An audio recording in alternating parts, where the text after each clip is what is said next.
Nakalabas na naman ng socks. Pumunta kami sa lugar kung saan wala ka. May 5 event pala sila ngayon sa lugar kung saan ka makakabili ng mga Lucky Charm. Good for the business and para na din sa health mo. Kung ano-ano basta Lucky Charm, yun na yun. Mas pinili namin pumunta ng Friday kasi hindi gaanong maraming tao. Ayaw namin makipagsiksikan sa pagkadami-daming tao. Kaya alam mo na, kung ayaw na sa'yo, wag mo nang ipagsiksikan yung sarili mo. Ganon! Oh, humuhugot ka na naman. Ano ba yan? Anyway, may binili pala akong Lucky Charm dito. Pampaswerte sa buhay. Sana naman tumalab na siya sa akin. Lagi na lang tayong minamalas. Malas sa love life. Lagi na lang tayong sinasaktan. Dahil malas tayo sa Pinoy, usog tayo din sa mga foreigner. Baka dyan na tayo swertehin.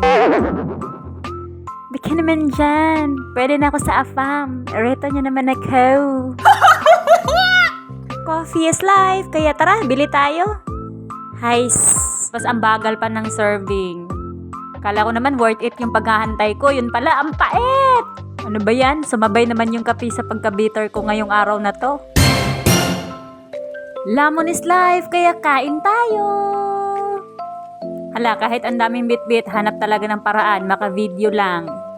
Tsaka ano yarn? May naalala ko. Mga saging, tinusok.